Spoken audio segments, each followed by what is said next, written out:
This is Sun Radio, the best music under the sun, and some of the best music that we get to play is by my guest today, Yola.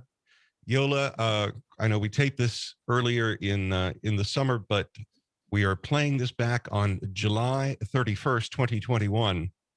And let me be the first to say, happy birthday. Yeah. Yeah. Yeah. Oh my goodness. And you have given us the present of a new album. Stand for Yes. Myself, just out yesterday, and it's a beautiful record. Thank you so much. I'm so just excited for everyone to imbibe and to metabolize everything that I've put into this record. It's so through my lens, like from the top of the album right the way through to the last song, which was the second single, Stand for Myself. It's this journey of nuanced Black ladydom through my lens. Nuanced. Well, yes, nuanced because we don't get it. It's not a thing that happens in the media. They don't go, wow, you're going to get a nuanced story. We get tropes and more tropes. So this is what this is. All right. And you teamed up again with Dan Auerbach. So obviously the Walk Through Fire experience was a positive one. So yes. when it came to time to make the next record, what did you all talk about as far as trying to make something sonically and thematically different? So we talked about drums and bass is what we talked about. So I was like, Dan, okay. We'd done the writing, and like some songs I'd fished like from earliest back as 2013. One of the songs was written on the eve of the evening of my mother's funeral in 2013. And it doesn't sound like it. It sounds like a party song. And but like it was really essential that I got the sensation across. And so some of these things come from moments in my life that are that personal that, you know, like the intention was the most important thing. And it really was down to that feel of at the beginning, at those moments of change, at the ends of when you're approaching the twilight, in all of these stages in your life, that there's still potential in every moment of presentness.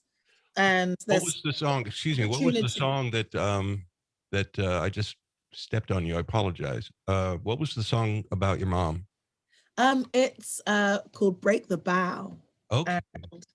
And, it sounds like a big old party song, and everyone always says they want to have a party at their funeral, but no one ever writes a song for it. So that's what that is. And it's hella upbeat, and it's probably the point in the record where I kind of start approaching like max power.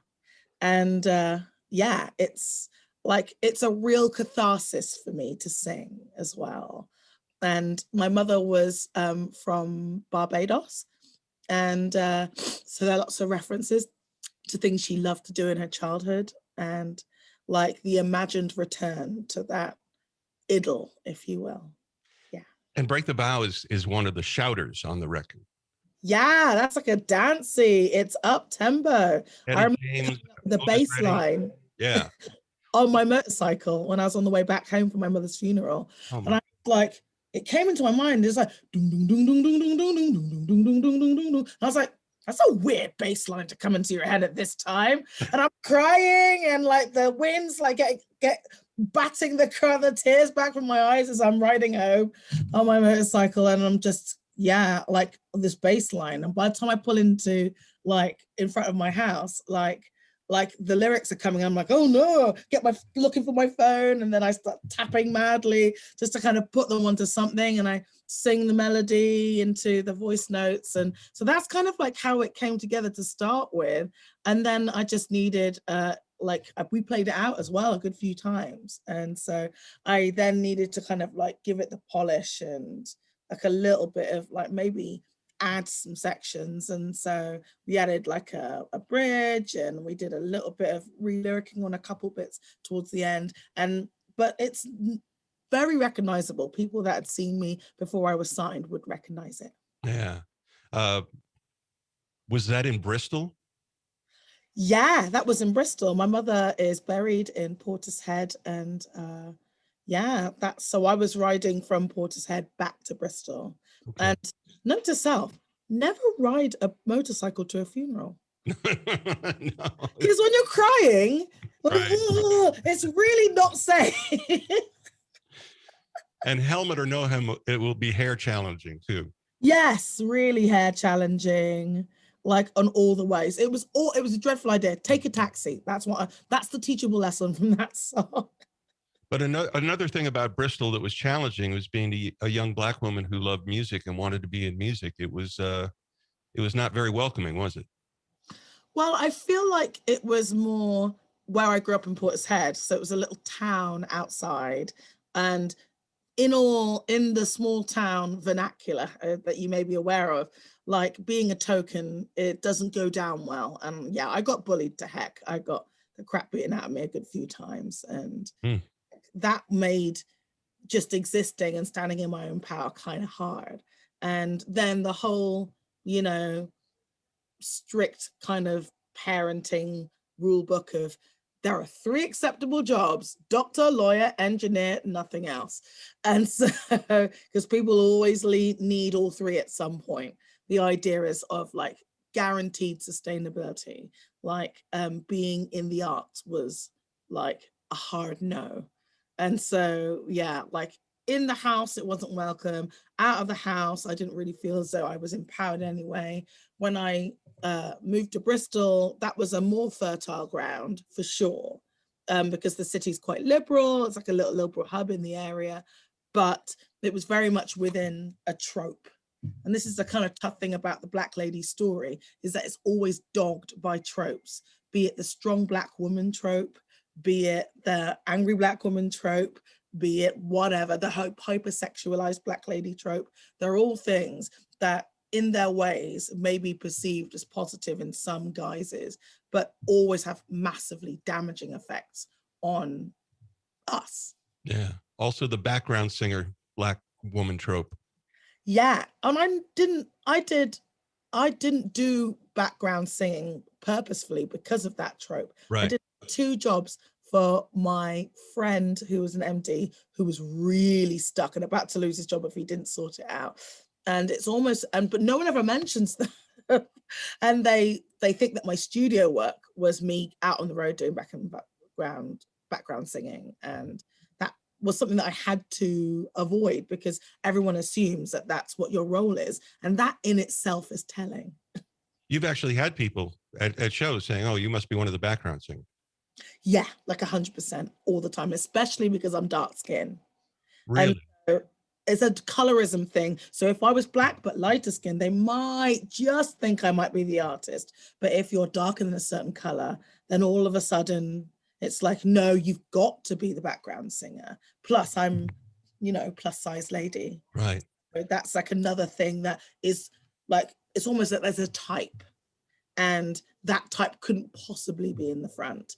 And so, yeah, that was a really big thing that I had to navigate. So how is it navigating in Nashville?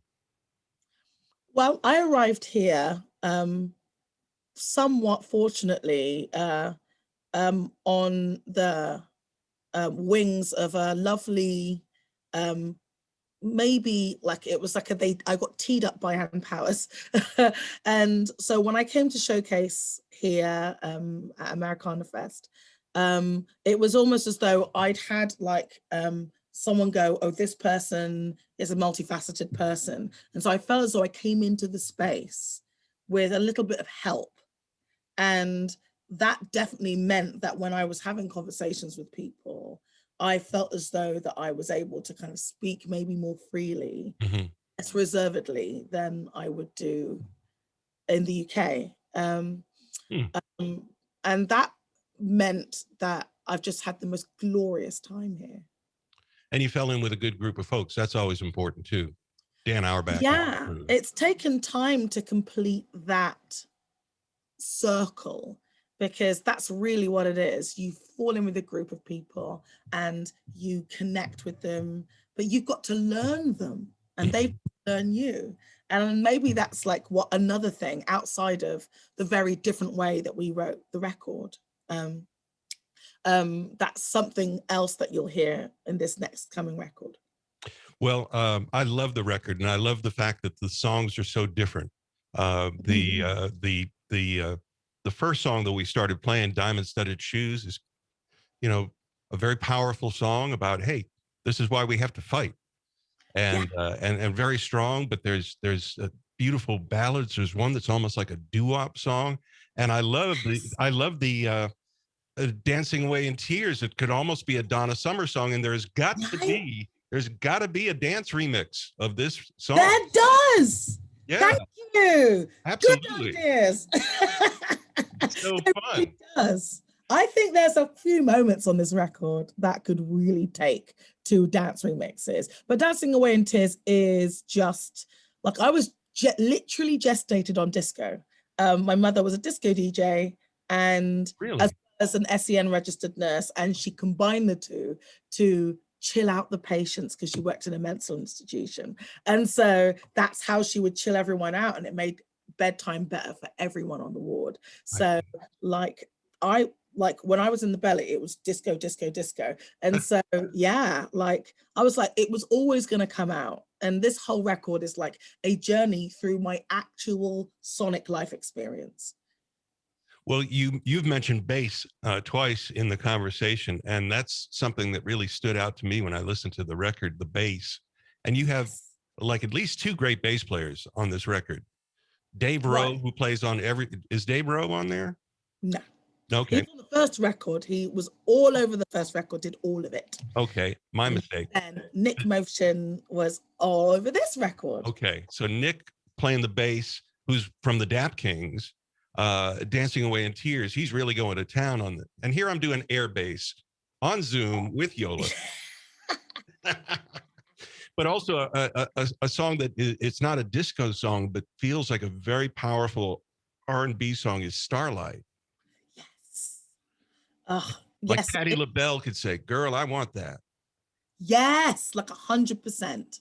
And like, again, like that kind of element, like of R&B kind of pops its head up in different ways. I think maybe in Now You're Here, you'll hear maybe the Smokey Robinson side of that aesthetic. In Barely Alive, at the first record, you'll probably, again, the first song, you'll hear that aesthetic again.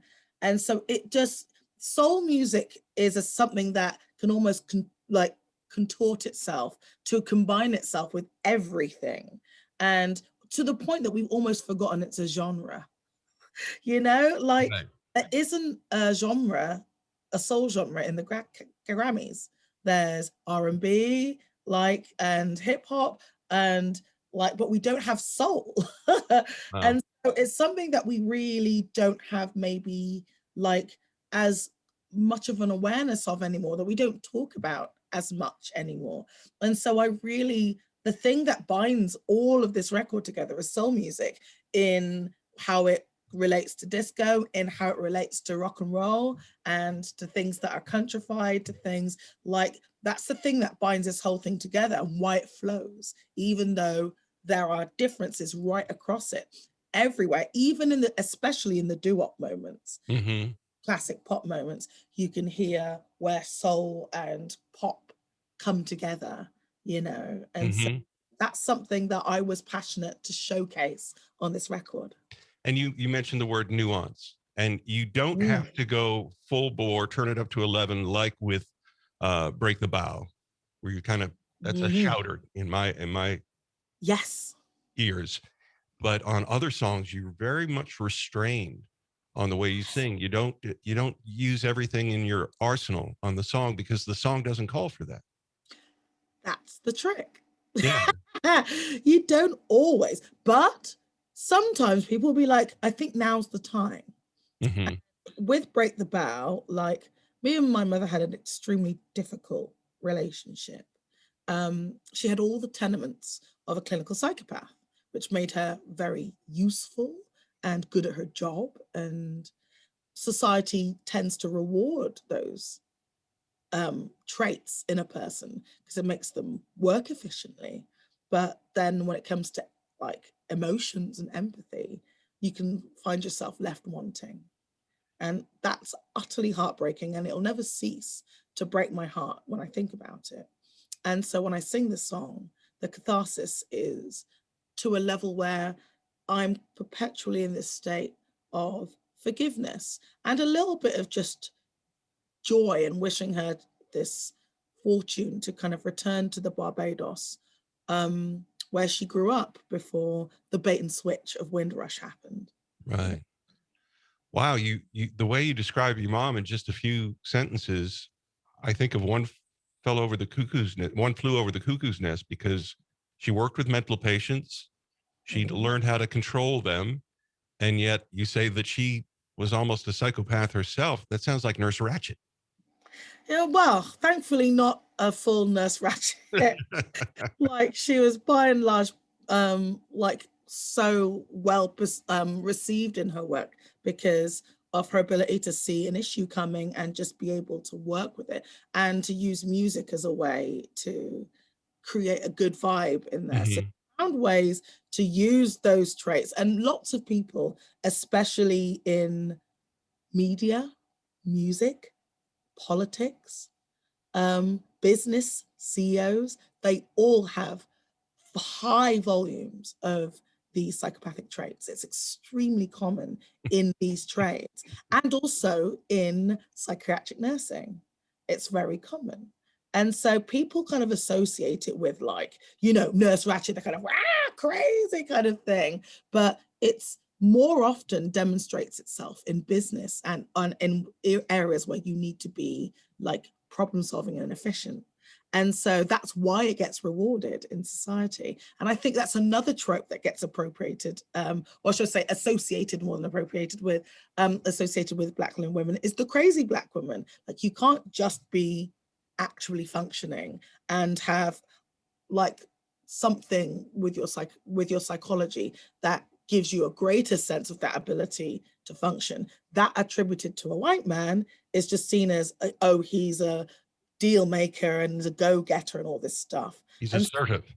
These are exactly, and these are the things that I really want to like be able to talk about when it comes to nuance for Black women, to not lean into those tropes because they happen and they're damaging. Do you have Black women friends in Nashville? Thankfully, loads. And it's taken time because I arrived here and my manager isn't a Black lady, and segregation still has a blast radius that it's easy to forget. And it can mean that like groups don't always mix all the time. So you're okay. I assume because in the UK, you can just find people from any background relatively easily. That would be the case when I moved here. Not the case. When I was visiting, I had to move here to kind of put in the time to find the different scenes and to actually be in them, as opposed to just do the longest commute ever from Bristol to Nashville. Because that's not how it works, honestly. And so like I found Black female co-writers on this record in the shape of Joy Aladakun and Ruby Amanfu, who are also great friends. And obviously I was living with Alison Russell, who you may have come across because she's got a record out now as well. We've been friends for a long time. I've been friends with Amethyst for a long time, who support me on my tour. And countless other people who have been great guardians to my sanity and sense of being understood, especially in the form of my friend and lady who drums with me, Megan Coleman, who is like my personal hero right now. So yeah, I'm really fortunate in that regard to have had the time. I was going to ask you real quick, in your touring band, going back to the background singers, do you have some? Because there's so many layers of your vocals on these records. You want to get close to it a little bit, but not, you can't possibly have all the layers that you have on the album. But do you have the singers? So my players sing. This is the great thing. So the people I play with also sing. And it's really necessary that they can, and that they can sing in the way that is required for the record. And so we've got I spent some time in Nashville, finally, by moving here, somewhat forcibly because of coronavirus. And I got a chance to meet some players, one of which I've mentioned, Megan Coleman. And yes, and we're able to just find players that sing and that also play across the genres, because this record is going everywhere. And so, yes, we've got a brand spanking new fantastic band of singing players. So layers will be occurring. Excellent. The title track that you saved for the end of the album, Stand for Myself. I was trying to hear the lyric. I used to feel nothing like you. Is that the line? Yes. Yeah. I used to feel nothing. I used to feel nothing like you. I used to be nothing like you. Yeah. Meaning I felt like nothing, or I didn't feel anything like you. Yeah, so it meant that I felt nothing. I used to, yeah, exactly. So the idea of like, I used to be numb and bury my head in the sand. I used to just minimize and be nothing. And the idea of like the crisis of empathy, the epidemic of empathy that we have witnessed over lockdown come into being and weaponize itself. That those kinds of paradigms of existence are everywhere. And I understand why they pop up, because it can be hard to feel, or it can be challenging to confront your bias, especially if you're really trying hard. Like, and someone goes, yes, everything you're doing, great, but also you're going to have a look at your bias here, or you're going to have to try and feel something more than what you currently feel for said person or said group of people. That can be hard for people that are exhausted. Yeah. And so that's what I'm leaning on. I understand what it's like to be like, to just bury your head in the sand because it feels like it's easier. But honestly, on the other side of it is self-actualization and a whole lot of joy. Could you imagine being in your situation right now when you were, say, 19 or 20 years old? That happens so often in popular music, that these kids are getting thrown out to the world like that. And you had a whole lot of experiences, not all good, under your belt before the spotlight finally shone on you. Exactly. And I'm very grateful for it. Yeah. I wouldn't trade places for love nor money, because it's not fun before you know who you are. To be defined is brutal.